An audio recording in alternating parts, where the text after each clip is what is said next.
Kuya Wa, bigyan mo pa ako ng isang pagkakataon. Sa pagkakataong to, sige na, alam ko po ulit-ulit mo na itong naririnig sa akin, pero alam ko may pagkakamali rin naman talaga ako dun sa part ko. May pagkakamali din ako na masyado akong prangka, pinakita ko yung totoong ugali ko. Kasi reality nga, di ba? Which is correct. Totoo naman yun eh. Ayoko magpaka-plastic, kaya pinakita ko kung ano ako. Pinakita ko yung ugali ko dito sa reality show. Kaso nga lang, yung mga tao hindi nila ako nagigits, hindi nila ako naiintindihan na ginagawa ko lang naman yun. Kasi concerned lang naman talaga ako sa mga tao sa paligid ko.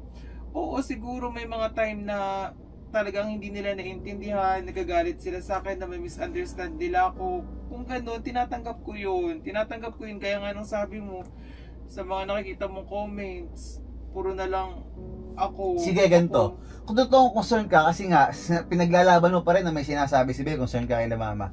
So, nakaharap tong camera. Kung totoong concern ka sa kanila, Mars, pag may sinabing masama si Be, ba't di mo i-video? Hindi para siraan ko si Be. Kasi gusto kong mapakita mo sa kanila kung sino ba talaga nagsasabi ng totoo. Kung nagsasabi ka ba talaga ng totoo na may sinasabi ba si Be or wala. Sabi mo nga, naka-reality tayo. So kung pag may sinasabi siya, ba't hindi ka mag-video?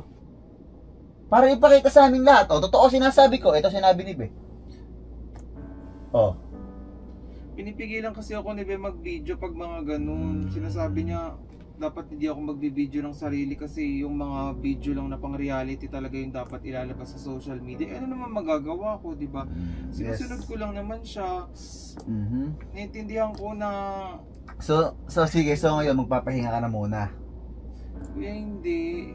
Na-stress na naman ako. Bigyan mo ko ng chance.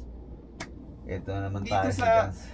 alam ko lagi mo ito narinig sa akin, pang ilang beses ko na ito sinabi, pero this time, pag hindi pa ako nagbago o kahit pa paano magkaroon ng konting pagbabago sa pag-ugali ko, ako na yung aalis talaga.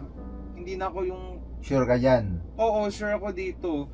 Ako may na CCTV tayo dito, naririnig ka, sure ka dyan? Oo, ako na yung mismong aalis. Hindi mo na ako papaalisin, aalis na ako. Grace Fam, kinakausap ko kayo bilang ako si Mark, ang leader ng Grace Family. Baka pwede natin bigyan pa ng huling pagkakataon si Mars. Hindi na para sa sarili ko, para sa kanya na. Hayaan natin ipakita niya yung sinasabi niyang last chance. Ano ba yung aasahan ko sa iyo sa last chance mo? Sabihin mo nga sa akin at sa kanila. Ano? Papakita ko yung kabutihan na meron ako. Siguro babawasan ko na yung pagiging prangka ko kasi hindi naman lahat nakakaintindi nun. Siguro panahon na din kahit papano na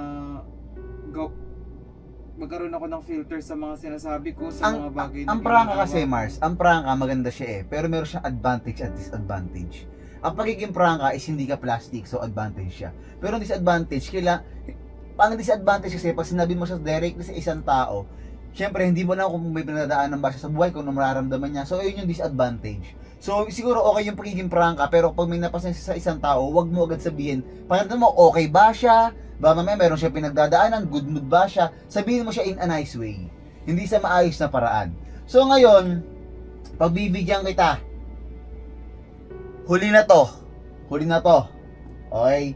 Kapag ako may napanood, nakita na gumagawa ka na naman ng hindi maganda, well, yung pagiging ikaw, ipakita mo yung pagiging ikaw, pero ayoko nang sinisiraan mo yung ibang tao kasi hindi na siya maganda, it's not healthy. So pag may nakita ako na ganoon, Mars, sabi mo, ikaw na mismo aalis, tama? Oo. So okay ka na doon? Okay na ako, tama?